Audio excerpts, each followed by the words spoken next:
Shalom, nous retrouvons pour notre mini drasha sur la paracha de la semaine.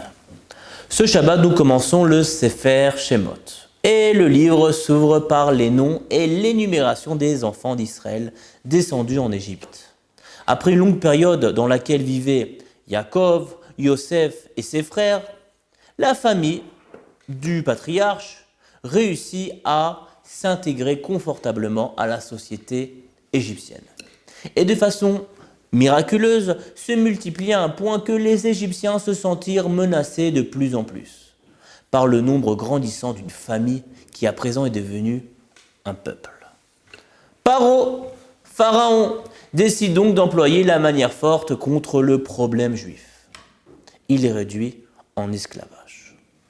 Voyant que l'asservissement n'avait pas résulté à une diminution du Am Yehudi, et de plus, les conseillers de Pharaon constatèrent, grâce à l'astrologie, que bientôt naîtra un libérateur au sein du peuple juif, qui, celui d'un bras puissant et de plaies terribles, va anéantir le pays égyptien. Pharaon, effrayé, réfléchit avec ses ministres, tous ses conseillers, ses sorciers, pour régler une bonne fois pour toutes cette difficulté. Il trouve la solution finale. Paro ordonne aux sages-femmes israélites, Shifra et Poua, Yocheved et Myriam, de tuer tous les garçons dès leur naissance. Puis, constatant que celles-ci ne lui ont pas obéi, il manda ses soldats d'opérer en jetant tous les nouveau-nés dans le Nil. Magnifique. À présent, diminution de la population juive et plus de risque qu'un libérateur voit le jour en Égypte. À présent, voyons les conséquences de ce terrible décret. Un garçon né chez Yocheved, la fille de Lévi et son mari Amram. La tension devient de plus en plus pesante. Que faire avec le bébé ? Les soldats vont bientôt débarquer. Ils décidèrent de placer l'enfant dans un panier flottant sur les eaux du fleuve pendant que sa grande sœur, Myriam, observera de loin qu'arrivera-t-il à ce nouveau-né. Et voici que la fille de Pharaon, se dénommant Bathia, alla se baigner dans le fleuve au même moment. Coïncidence. Elle entendit des pleurs et découvre un bébé hébreu. Elle eut pitié de lui, l'éleva comme son fils et le dénomma même Moshe, qui signifie qu'il a été sauvé des eaux. Myriam, qui assistait à la scène, alla à la rencontre de la fille de Pharaon et lui demanda « Voulez-vous que je vous trouve une nourrice qui puisse le nourrir ?»« Pourquoi pas, bonne idée, répondit Bathia, la princesse. À présent, Yocheved, la mère de Moshe, est attendue au palais, car le bébé ne veut se nourrir de personne d'autre que d'elle. La princesse ordonna à cette dernière de pourvoir aux besoins et à l'éducation de son bébé jusqu'à qu'il grandisse. Bien entendu, Yocheved recevra en échange un salaire pour nourrir et éduquer son propre enfant. Et cela dans des conditions plus que parfaites, favorables, dans le majestueux palais de Pharaon. À présent, remarquons que grâce à ce décret de jeter tous les premiers-nés dans le Nil, un bébé, et pas n'importe quel, le libérateur, est épargné par la princesse, grandit à la table de Pharaon et reçoit le meilleur de l'éducation, de la richesse, du savoir, des bonnes manières qu'un enfant pourrait recevoir à cette époque. Et tout cela aux frais du puissant et terrible Pharaon, qui, n'oublions pas, n'aime pas les Juifs. Nous découvrons plus tard dans la paracha, au premier verset de chapitre 5, quand Moshe se rendit au palais de Pharaon, accompagné de tous les anciens de la génération, il se retrouva seul à affronter le grand Pharaon avec puissance et courage. Car maintenant, Hachem lui a donné la mission de sauver le Ham Israël. Mais où sont partis tous les anciens qui l'accompagnaient au début ? Alors Rashi explique à la lumière du Midrash. Pris de peur de la rencontre avec le terrible Pharaon, les anciens s'étaient esquivés l'un après l'autre, derrière Moshe et Aaron, de sorte qu'ils avaient tous disparu avant d'arriver au palais.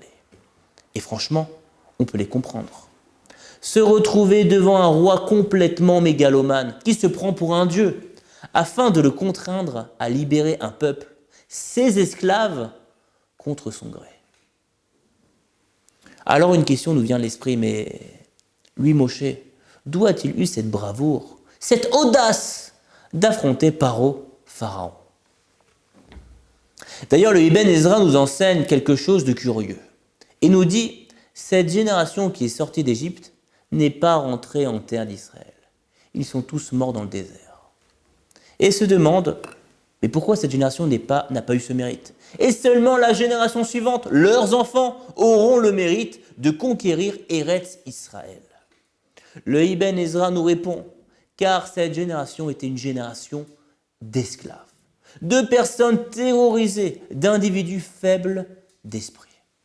Par exemple, en apercevant leur maître à des kilomètres à la sortie d'Égypte, le peuple se mit dans tous ses états au bord de la mer Rouge. Et combien étaient-ils ces Égyptiens à venir contre Israël? À tout casser, le verset nous dit dans la parachate Béchalar, 600 chars. Et eux étaient 600 000 hommes adultes. 600 000 hommes adultes contre 600 chars. De quoi vous vous sauvez? De quoi avez-vous peur? Le Ibn Ezra nous a donné la réponse. Qu'est-ce qu'on peut faire? C'est un peuple d'esclaves. Par conséquent, uniquement une génération d'hommes libres pourrait rentrer en Israël et la conquérir. Donc, leurs enfants et pas eux. Revenons à notre question maintenant. Alors Moshe, a-t-il reçu les forces d'affronter le puissant Pharaon? Revenons à notre question maintenant. Alors Moshe, d'où a-t-il eu les forces d'affronter le puissant Pharaon? À un point que ce dernier l'avait même menacé de mort s'il se retrouvait encore face à lui. Et Moshe n'a même pas été déstabilisé. Paro, tu veux savoir d'où Moshe a eu ce courage, cette audace de t'affronter? Eh bien, c'est toi qui lui as donné. Moshe n'a pas grandi dans un quartier d'indigents entouré d'esclaves. Il a grandi avec toi, dans ton palais, entouré de puissants généraux. Et il le fallait, pour qu'il devienne le libérateur, celui qui doit t'affronter, le manhig, le guide de tout un peuple. Moshe ne pouvait pas grandir comme tous les autres enfants hébreux de cette époque pour devenir ce qu'il est devenu. Rabot marachavot belev ish va'asat Hashem hi takum, nous dit Shlomo Ameler dans le Sefer Mishlei au chapitre 19, verset 21. Nombreuses sont les intentions dans le cœur de l'homme, mais c'est le projet de l'Éternel qui l'emporte. On rapporte au nom de Rabbi Bounem de Psichra une explication sur ce verset. Le sens qu'on donne habituellement est qu'on a plein de projets à vouloir se réaliser, mais c'est celui que l'Éternel a choisi qui se réalisera. Rabbi Bounem nous donne une autre lecture de ce verset. Rabot machashavot belev ish vatsat Hashem hitakum.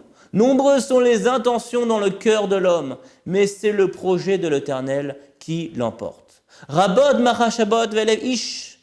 Nombreuses sont les intentions de l'homme qu'il va mettre en application et qu'il va exécuter. Mais vatsat Hashem hitakum. C'est le projet de l'Éternel qui l'emporte. Tes intentions que tu as mis en application vont servir en fin de compte uniquement pour le projet de l'Éternel. Paro, tu as voulu détruire tous les premiers-nés garçons pour éviter que surgisse le libérateur, mais tu n'as que permis et facilité la réalisation du projet divin. Tu les as jetés dans le Nil. Encore une fois, tu n'as que permis et facilité la réalisation du projet divin. Tu as donné toutes les chances au peuple d'Israël et surtout à Moshe Rabbeinu d'accomplir sa destinée, l'éducation, le courage, la royauté et l'audace de t'affronter. Et encore une fois, tu n'as que permis et facilité la réalisation du projet divin. Rabot mahashabot belev ish vatsat Hashem hi takum. Nombreux sont les projets que l'homme accomplit, mais le résultat ira d'après le projet de l'Éternel, nous enseigne Rabbi Bounem de Psichra. On raconte au sujet de la yeshiva de Volojine qui existait sous la domination d'une Russie antisémite et haineuse du peuple juif. Le nassif de Volojine, le Gaon Rabbi Naftali Tzvi Yehuda Berlin, le Rosh Yeshiva, devait prendre la sage décision soit de fermer l'immense et unique yeshiva d'Europe, ou soit d'obéir aux ordres du gouvernement, c'est-à-dire introduire des études chol, des études profanes, au sein du programme journalier des enfants des étudiants de la yeshiva. Avec détermination, le Nassif de Volojine prit la ferme décision de fermer la célèbre yeshiva. Et comme l'ont fait les Kohanim juste avant la destruction du temple, « S'ils ne pourront plus accomplir ta volonté, selon les règles que nous avons reçues au pied du mont Sinaï, Hachem, nous te rendons les clés de ton bâtiment. » Le Chavetz Chaim avait déclaré « Analysons cette tragique conclusion aujourd'hui à notre époque. Ces milliers d'élèves partirent aux quatre coins de l'Europe, retrouver leur famille, puis formèrent des groupes d'études dans leur village. Et au fur et à mesure, d'autres élèves se joignirent à eux. Ces centres d'études sont devenus, en fin de compte, de nouvelles yeshivot. Poniovitch, au nom de la ville de Poniovitch, Slabodka, Novardok, Grodner, etc., etc. Grâce à la fermeture de l'unique yeshiva, la mère de toutes les yeshivot lituaniennes, l'Europe fut après quelque temps remplie de nombreuses yeshivot. Rabot mahashavot belev ish va'atzat Hashem hi takum. Combien sont nombreuses les intentions dans le cœur de l'homme, mais c'est le projet de l'Éternel qui l'emporte. On aurait pu croire que le projet des Russes fut un malheur pour le peuple juif. Mais en fin de compte, va'atzat Hashem hi takum. C'est le projet de l'Éternel qui l'emporte.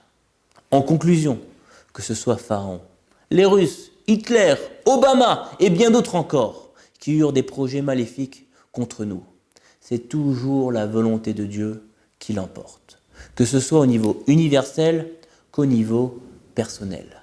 Rien ne sert de faire des pieds et des mains pour soi-disant réaliser ses propres projets, car en fin de compte, c'est celui du bon Dieu qui se réalisera. Shabbat Shalom et à la semaine prochaine.